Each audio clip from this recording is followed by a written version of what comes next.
Hare Krishna, everyone. Thanks for watching these videos.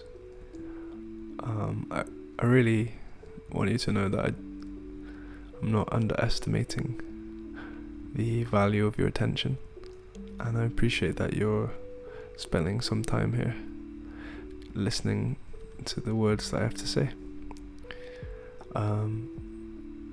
It's official. The prayer grind has begun. I've started preparing to get my prayer level to 99 in game. But we're using a little bit of a untraditional method. As soon as I got members, I bought some bones, and I tried to kind of go to the house Gilded Altar world and try to train my prayer there. And immediately I kind of found it was quite like quite a stressful environment, believe it or not. There's a lot of players running back and forth and kind of a lot of visual spam. So I was thinking, okay, surely there's a different method that I could use. So my friend Lance Indicut told me about this modern Varlamore training method. This is Varlamore, the place where I am now. It's actually quite an aesthetic place. And so I decided, okay, let's look into this. And it's interesting because the prayer method uses, actually I go back to the bank and I can show you. The prayer method uses jugs of wine, which is interesting because I've made thousands and thousands of jugs of wine on this game. But the prayer method uses a special type of wine called sunfire wine. And you kind of bless the wine and grind the bones. And basically you can get high levels of prayer experience kind of using this method per hour, you know. And I guess once we get there, you'll kind of see the appeal of the place, because compared to like the party house portal world, Varlamore is actually quite an interesting place. I like the idea as well of, if we're talking about role playing, it's like my character spent all of his years in the free-to-play worlds, you know, just in the limited zone, and at a certain time in his life he decided that he wanted to go away and train his prayer. So he went to this far-flung land called Varlamore, and the actual prayer method takes place on top of a kind of like mystical mountain.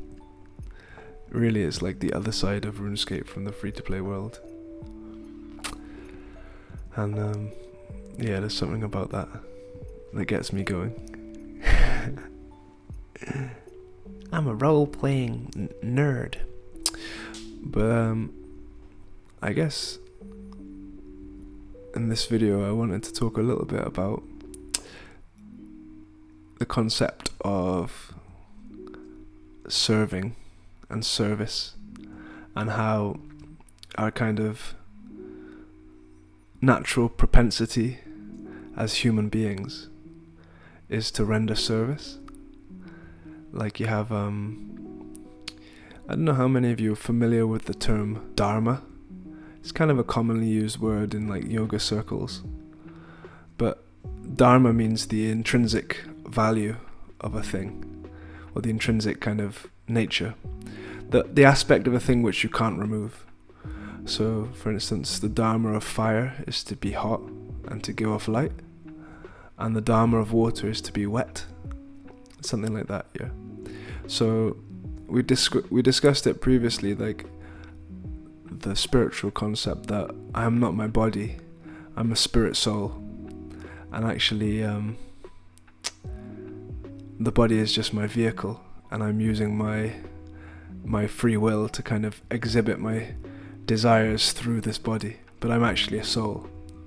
And the Sanskrit word for soul is Atma, A-T-M-A. So we're talking about dharma and the kind of irremovable aspect of a thing, and the dharma of the living entity, of the spirit soul, is to actually render service. So if you've ever read Bhagavad Gita as it is, which is a book which I recommend anyone to pick up, and hopefully in the link of this video now, in the comments of this video or the description of this video, you'll find a link to, if you wanted to purchase a copy of Bhagavad Gita as it is. But in the introduction, it says that the dharma of the soul is to serve. So it means that us as living entities, we can't do anything except serve. So if you have children, you serve them. You provide food for them, you provide shelter, you educate them. This is a type of service. If you have a pet dog, you serve him, you pick up his poop and you put it in the bin if you're a good server, if you're a good citizen. And if not, then then you just leave the poop on the ground for other people to stand in. So yeah, the dharma of the soul is to render service. If you have a boss, you serve your boss. And the better quality of service that you render to your boss, in theory, there's a reciprocation. But ultimately, these ways of serving are not complete. So even if we're talking about it in a Runescape context, is a lot of times, I don't know about you, but when you're playing Runescape, it actually feels like you are serving the game. So there's many kind of skills that you can train. Like right now we're about to train prayer. I'll just quickly show you this method. Watch how quick the XP drops come. Click, click, click, click, click, click. Boom, boom, boom, boom, boom. This is rapido for XP, 600 XP drops. And this is takes a little while to kind of prep to be able to get these drops, but I think it's quite cool. There you go. And then you have to go over here and pray, because it uses your prayer points. But yeah, so a lot of times in the video game, we're kind of we're rendering service to RuneScape, which is funny, because we're getting something out of it, some kind of dopamine hits or whatever it is, that whatever reason we play. Maybe it's to watch the levels go up, or maybe it's to get a bit of social interaction. Someone might comment, "Oh, nice skills," or whatever. So we're training maybe for a little bit of recognition. But if you boil it down, a lot of the time, RuneScape is a little bit like a job, and it turns out that you are serving your character. You're trying to level him up for whatever reason. And this kind of, I think this is one of the, there you go, 66 prayer. It's so rapido. But anyway, this is one of those aspects of the game that we don't really talk about too often. I think something that I wanted to kind of think about is, okay, or something I want to invite you guys to think about is, okay, it seems that clearly I am serving this character. Like we sometimes even have a compulsion, like, oh my god, if I don't log on today and if I don't train my stat, then I'll be falling behind. And it's the same sort of thing of if you've got a boss. If I don't serve my boss, then I'm gonna fall behind, maybe I'll lose my job, whatever. It's a similar kind of feeling sometimes if you're stuck in the kind of realm of RuneScape. But I guess the reason I bring this up is because I want to kind of ask you, maybe even challenge you, is RuneScape serving you, or are you serving RuneScape? So are you getting a good return on your investment of time from playing the game? Like, is the amount of service that you're rendering within the game enough to justify the time that you put in? Because one undeniable fact of life is that our time here is finite, if you get me. So it's like each time the sun rises and the sun sets, it brings us a day closer to the end of our time on Earth in this body. So it's a deep philosophical truth, but is the time that you're spending on RuneScape and serving RuneScape, is that serving your ultimate kind of goal in life? And by the way, I'm not saying that the answer will always be yes. So in other words, I'm not saying that RuneScape is always a waste of time, because there are ways in which the game can serve you. So that those feelings of worth and the positive feelings that you get from playing the game, that's a value, and it's the value why most people play the game, is to feel like, okay, maybe my life stinks a bit at the moment, but at least I'm making progress to goals. And this kind of mentality of making progress towards goals is certainly 100% a transferable skill. So for instance, when I first joined the monastery, around 6 years ago I joined the monastery, I had this kind of grind goal setting mentality, and we perform something called sadhana in spiritual life. And sadhana means the practices that we perform in order to achieve a specific goal, basically. So the specific goal would be your sadhya, and we perform sadhana. And part of the sadhana that we perform as monks is we chant the Hare Krishna mantra. Hare Krishna, Krishna Krishna, Hare Hare, Hare Rama, Rama Rama, Hare Hare. We chant the Hare Krishna mantra for, a prescribed amount of time per day. Like usually I spend 2 hours chanting. That's part of the means of achieving my goal, of kind of connecting to Krishna, the reconnecting and re-establishing my relationship with Krishna, who's the Supreme Personality Godhead and like the source of reality. So that's one of the sadhanas, and another one is reading. So read books like Bhagavad Gita, and at a certain point I was reading for 2 hours per day, studying scripture. And the reason I bring it up is because my grind mentality, which I achieved from playing like hours and hours and hours of RuneScape, directly transferred into another goal that was a more real life goal, IRL goal. But I kind of developed those transferable skills from grinding in Scape. And for most of us, it's like we are capable individuals. Most people that play RuneScape are highly capable individuals. Most of you guys are intelligent. It's undeniable, intelligent, and driven, and quite bright personalities. But we oftentimes are a little bit disillusioned. Okay, I've got these skills that I possess, but I need something that I can channel them into that's going to be beneficial for the world and beneficial for everyone else. Because a lot of times a side effect of being an intelligent person and even being a bit of a philosophical thinker is that you come to the conclusion very quickly that most things are meaningless. Like the 9-to-5 grind and getting a job and a family and kids and a house and a car, all these things kind of seem a bit meaningless if you look at them with intelligence.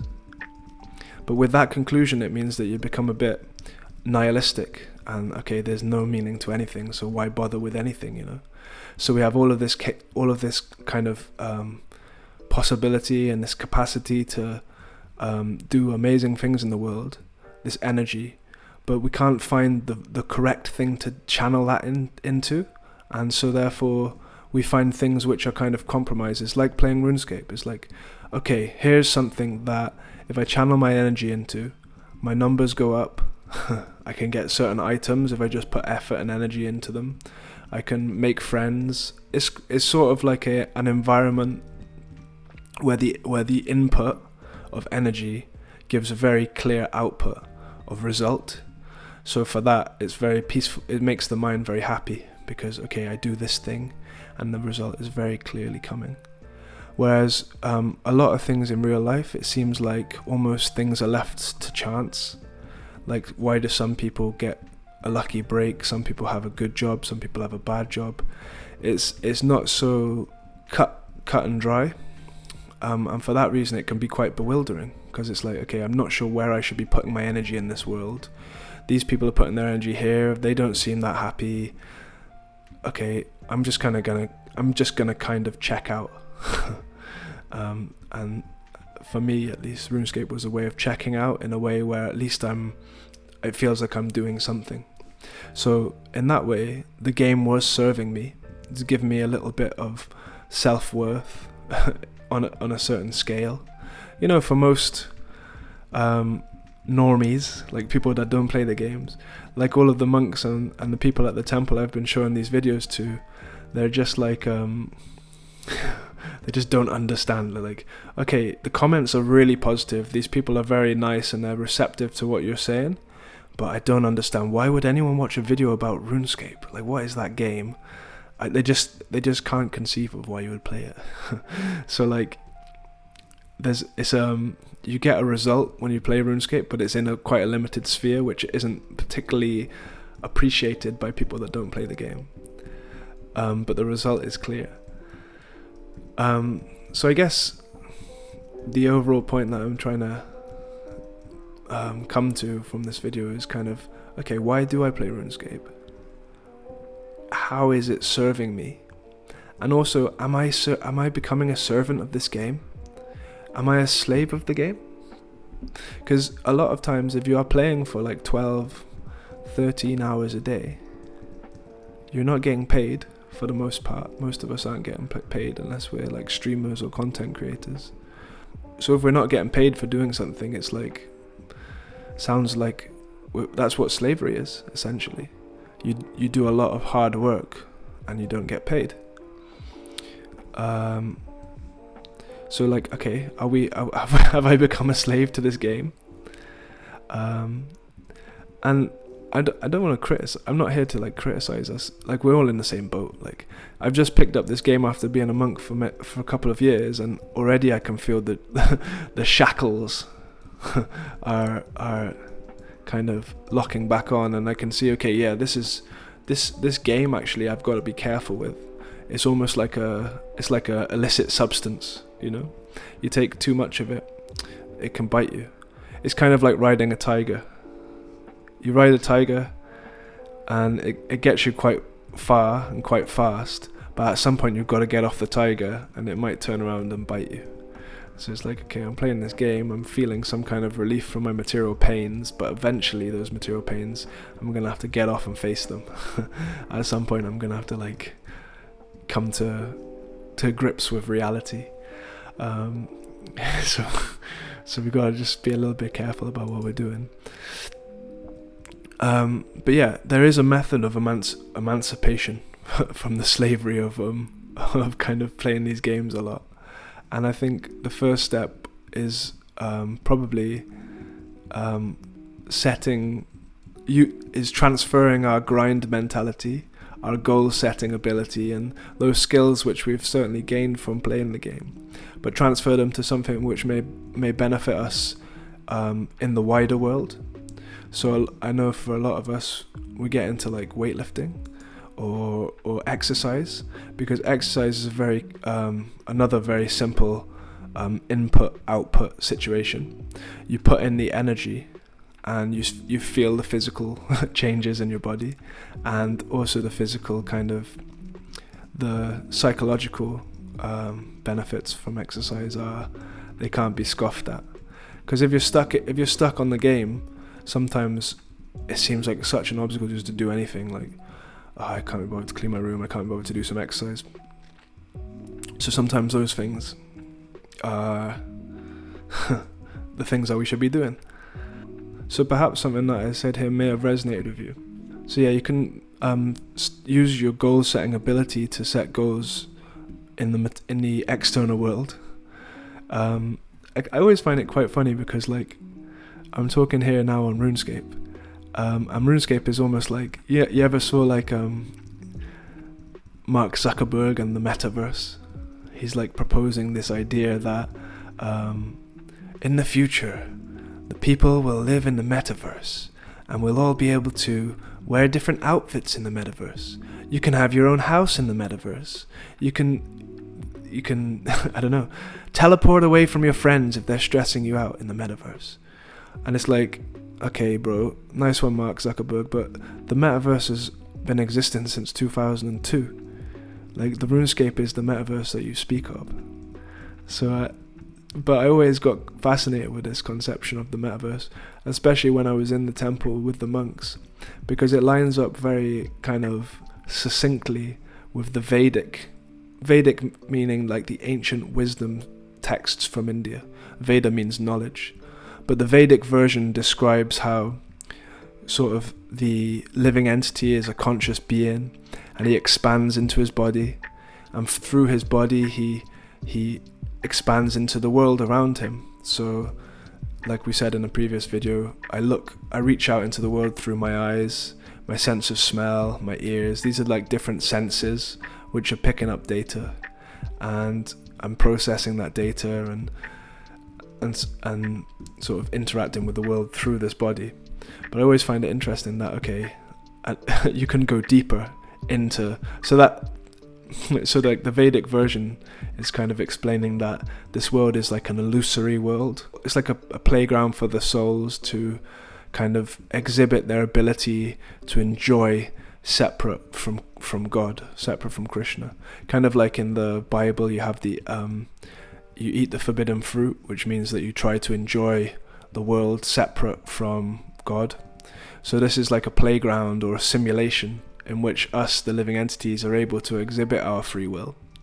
But then within that matrix, or within that illusory realm, the realm of Maya, exists sort of sub-illusory realms. So the people, so most people who are in like kind of the material world will think, I know for definite that my parents when I was younger used to say, oh, you're wasting your time playing that game, it's all imagination, it doesn't really make any sense. And the ironic thing is that actually, according to the Vedic version, even the material world in which we exist is also illusory, and it also doesn't make any sense, and you really can't enjoy here. But I just find it funny that within the illusion, there's further illusions. And I'm sure like even within Runescape, there's people that are kind of in illusion with their playstyle, and people that are more kind of illuminated players. Like I've always been more inclined to sort of skilling and peaceful play, whereas other people tend to be more involved in like player killing or killing monsters. And I know that, you know, the consciousness of the different play styles is different. Like recently there's been some controversy to do with Reign of Terror, which is like a group of RuneScapers that are kind of almost like the dark side of RuneScape, and they kind of enjoy playing the game in that way, and that they're more attracted to sort of player killing content, whereas us skillers are kind of peaceful folk, and we're just here to like make our levels go up and just kind of play a different style. But it's funny how like within the illusion there's further illusions, and within those further illusions people are more illusioned than others. So it's like almost like this never-ending kaleidoscope of like, well, not a kaleidoscope, a helter-skelter. You ever seen at the fun fair they have helter-skelters? It's like some kind of slide which spins around.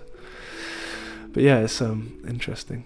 So yeah, hopefully something that I said here resonated with you in some way. And keep bringing the comments. I think the next episode that we release will potentially be a question and answer style video. Maybe just hang out doing some simple skill. I really appreciate everyone leaving a comment and everyone messaging me within the game. I 100% read every comment, and I try to get back to you in time. And thanks for reaching out. I mean, I've been told that maybe we should start a Discord server for like-minded folk that are sort of interested in speaking together about these types of things, which would be nice. And just please leave a comment, maybe from here, if you leave a comment saying you are in illusion, just to let me know that you got this far into the video. I quite like having these comments. Like I was showing people from the temple these videos, and one of them was like, I think in the last video I said account ruined, and a person was like, I looked at the comments and they said account ruined, so I started googling what does that mean, account ruined, and they ended up watching the video all the way through just to find out what account ruin means. So I kind of like the fact that we have these random comments for the people that have listened kind of deep into the video. So the comment for this video is, "You're an illusion." And yeah, make sure you like and subscribe and share and do all of those things, or don't. I don't really mind, but yeah, thanks for watching, and thanks for watching me train prayer in this faraway land. I really like it. Don't you think it seems like a fitting place to train prayer as a monk? I think maybe in the next video we should shave my hair, because yeah, this is a shaggy. He's looking a bit too shaggy to be a monk. And when we joined the monastery, first thing was hair off. There's a new boy that's just joined our temple here in Wales, and he's still got his long hair. So I keep telling him, "You've got to cut that hair off, boyo." It's kind of, so maybe I got to cut this hair off, boyo, if I want to be the real Runescape monk. But yeah, let me know if I should. And yeah, I really appreciate your attention and your time and your care, and I think we're going to go far together. And ask yourself, am I serving Runescape, or is Runescape serving me? Okay, Hare Krishna.